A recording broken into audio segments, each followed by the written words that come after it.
Roger Delaughter, the football player. Never called him Delaughter, we called him Roger D, and there was a reason, because he played D. He was a middle linebacker, and he had the fastest feet of anybody I know, even faster than Papa. And yeah, Papa had to cheat and pull the flag early. Roger, when he went on the field, he was a raving maniac. And he liked to stir up as much dust as he could, create as much havoc as he could. He was one of those goofy linebackers that was just looking for someone or something to run into.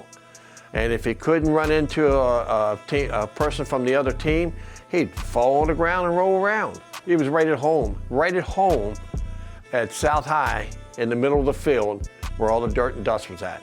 Roger Delaughter, linebacker, broad axe. Man, he was in position to make a play all the time. And being that he pulled flags so well, man, he was exceptional at that position. I'd rank him, if I had to, as probably one of the top 5 linebackers that played in the Washington County Flag Football League. He really excelled at that position. Myself personally, I would say that Roger D would rate in the top 5 in that league back in the early days, the 70s and the 80s. Very shifty. He could cover like a blanket. And as far as flag pulling, I'd put my money on him anytime. 1970, I didn't even know there was a flag football. My brother, Ron Delaughter, came up and said, "Would you like to play flag football?" I said, "Well, I don't know, tell me about it." So we got investigated it, and it lasted for 12 years.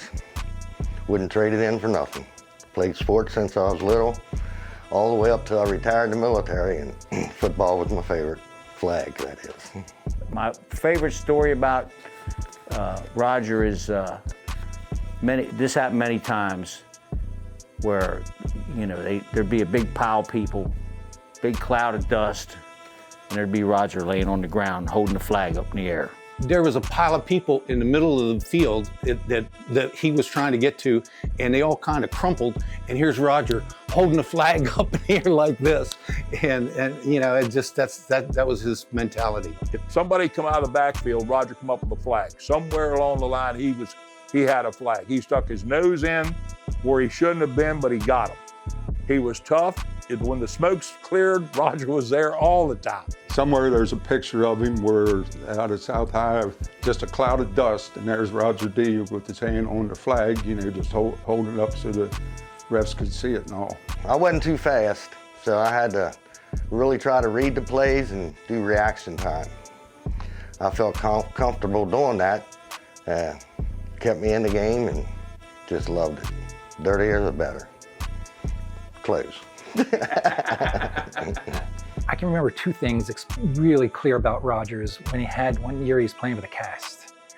And I think the doctor cleared him on that cast weeks ago, but I think he continued to wear it. But Roger, you could hear him because he had this squeal. I mean, he was just he was in every play. That's what I remember. His nose was always on the ball. He had the vision that was like incredible. And again, he had a nose for the flag. And of course, we could rush the quarterback back then. And the only person that would drive him nuts was Potteroff, because he'd be about ready to grab the flag, and Potteroff would throw that little dump pass. And so he would drive Roger nuts. But yeah, Roger, we never called him Delaughter, we called him Roger D. Everybody from day one, everybody put it together, did an amazing job. The officials, old Lummy, held it together. His favorite saying to me was, "Now just calm down, Roger, just calm down." But I just, if it wasn't from them, we wouldn't have been able to put that together and run it like it was.